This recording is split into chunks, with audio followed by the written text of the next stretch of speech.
Family meeting. There were principalities and powers on that pitch.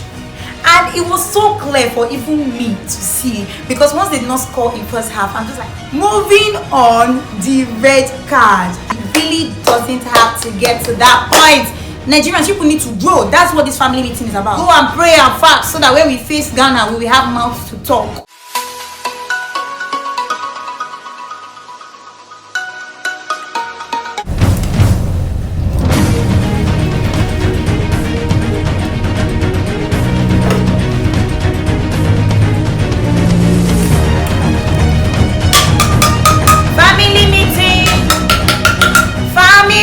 Oh yes, excuse me, yes, please, can I have a second? Please sit. I want us to discuss. Yes, heart to heart talk. It has been on my mind for a while. I said, let me just come and say it. What exactly went wrong?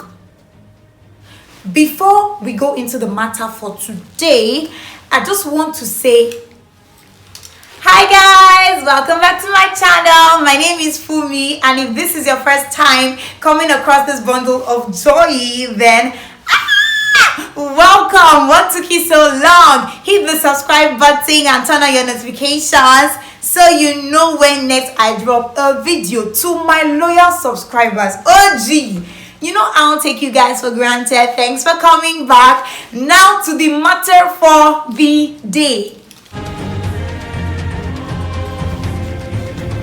Just in case you have not read the room, this is very serious, so I need you all to listen and listen good. No, let me remove it so we have eye contact, eyeball to eyeball. Let's talk. Okay, so from the title, I'm sure you already know that this is about Afcon 21. Okay, for those that still don't know what Afcon is, I'm going to try to break it down as much as possible while not ignoring the technicalities. Continue. Afcon is African Cup of Nations. It is sanctioned by the Confederation of African Football. It started in about 1957, and since 1968 it has been played every 2 years. So the one for 2021 was actually played early 2022, and that's because it was postponed as a result of COVID-19. So Nigeria has won the African Cup of Nations about 3 times. I think the most recent win was in 2013. So don't even blame us for dreaming to win that of 2021 as well. In fact, I dare say we could have done it, but I'm about to analyze what exactly went wrong. So Super Eagles, our darling Super Eagles, I'm not even gonna lie, they made me so proud, especially in the initial stage. I don't know, I've not always been a fan of football, but I've always been a very patriotic Nigerian to an extent, when they are not embarrassing us, of course. But yeah, come on, we beat Egypt. Egypt is like, it was a big deal for me. In fact, I could not believe it, because they've won the cup about 6 times. I mean, so when we beat Egypt, in fact, I carried that match on my head, and not just because of Maduka Okoye, although I watched it because of someone else, but I will not tell you until the end of the video. Yes, before you start judging me. Get right here, man. After the defeat of Egypt, we moved on. We beat Sudan, we beat Guinea-Bissau, and it was so epic. Like, I really did enjoy those moments. Like, I was always looking forward to coming back home to watch the match. Even on days when I was in traffic, I would either listen to the radio or I would stream it. Like, I really did carry Super Eagles on my head this year. Now to the matter that needs to be addressed. Nigeria versus Tunisia. So the truth is that it was painful. It was very, very painful. In fact, up until the time of bringing myself to make this video, it was still paining me in some kind of way, but I just decided to talk about it on camera. Hopefully I feel better afterwards. Let me tell you the truth, nobody can even tell me otherwise. There were principalities and powers on that pitch. So typical Nigerians, they have been playing the blame game. Like everybody is trying to attribute it to somebody, but here I'll just analyze it and tell you my honest opinion. It's alright if you don't agree with me, but I'm just gonna say how I genuinely feel. Feel free to air your comments as well if they are constructive. Don't come and drag me or all these woke people. Please. Yeah. Tunisians, I hope that's what they are called because I don't know. They studied Nigeria. Like they were so tactical in their approach. They knew our strengths and they leveraged on that. They tackled their core players, as in short, one going on handicap. And it was so clear for even me to see, because once they did not score in first half, I'm just like, why is this match so slow? Like, why are our boys not attacking? Why are they not? But come to think of it, we did not rate them. Like none of us, even me, I did not rate them. I mean, a team that about 7 to 11 of their players, I can't exactly remember the figure, but they had COVID, so they even just went to bring like other people to come and play for them, and they now wanted to face the almighty Super Eagles. Well, should have had that. Oh my God! Like it was so like we were so confident. I would just say that. I feel like that could be an issue as well. The fact that we already thought we had it against them, whereas they studied us, they knew our strengths, and it is no surprise because we did not plan for them, but they planned for us. Now, another question I have is, why did they not change the pattern of their game? You know how it's not even rocket science. If they are playing in a certain way, then it is only expected that you re-strategize. But I think they only did that after the red card. And for the coach that used to be a technical director, I just thought he would see it early enough. But I guess it's just the fact that, he was under pressure, they did not expect it. He was also watching the Tunisians. Let me try and make excuses for him, but me, I just expected better. Moving on, the red card. In my opinion, the referee was not so biased. Like, I don't know, I've talked to some people that said, he was biased. He just felt like he did not want to hear anything that had to do with Nigeria. But that red card, it was a red card. It would be. Let me just drink water. Next was that ball too tricky for Maduka to catch. Now, you people can take it however you want, but I need y'all to chill and stop hating on that guy, because even the best footballers, they've missed balls that were even less tricky than that one. At least he made an effort, like he stretched out his hand. You people should chill. And I'm not just saying it because he's a fine boy or not, but the truth is that if we're being honest, y'all are haters. And in case you don't know what's going on, I will insert some tweets, some really hateful tweets, and I'm just like, that is not called for. Like, Nigerians, we need to do better. Like, someone is out there, risking his fine face and fine body for you, and you are just, instead of you to be appreciative. What did they want to do with that? Nobody, I mean nobody can go against it.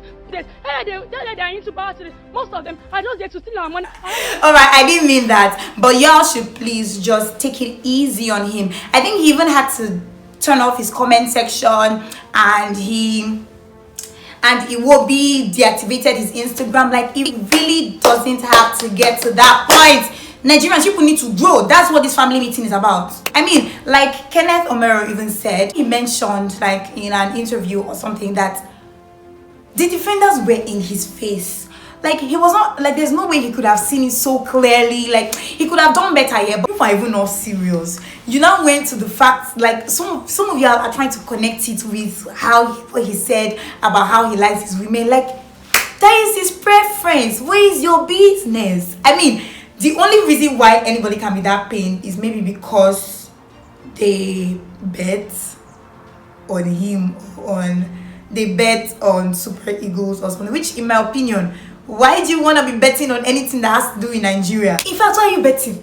Nigerians will never cease to amaze me. Now, another thing I want to address is the fact that people are all over the place saying that the loss was because of Buhari. Let me show you some tweets.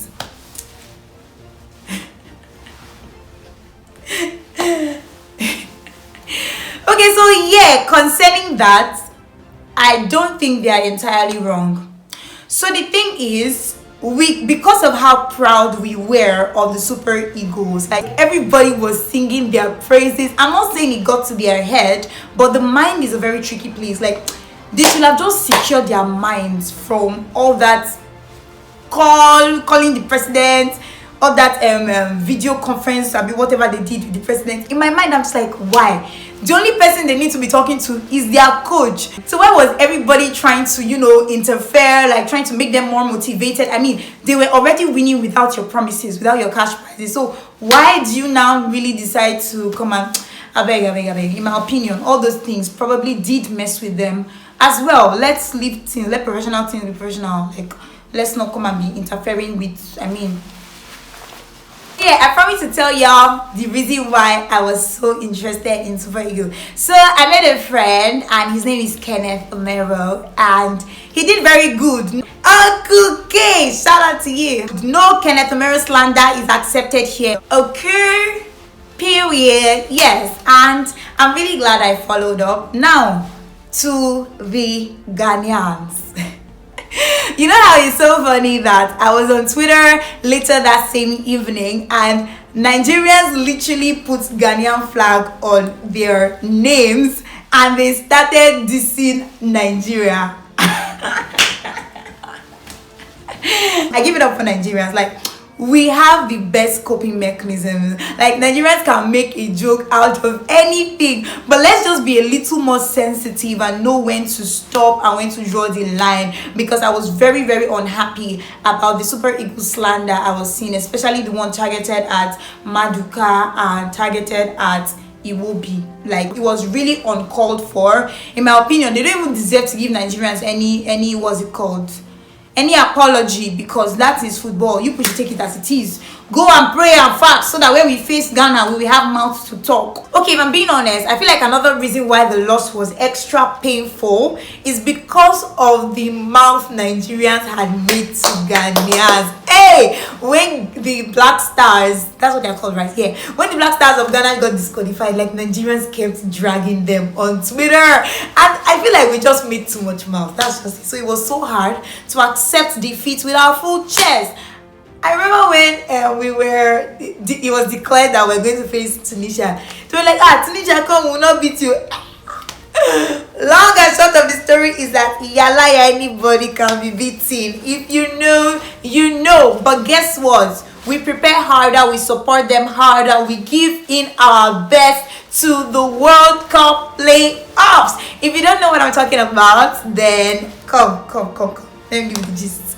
So, for the 2022 FIFA World Cup, Nigeria has been scheduled to play with Ghana in the playoffs. This match is going to happen later on, I think in March or so. So, fingers crossed. Super Eagles, waiting they happen, waiting they shell.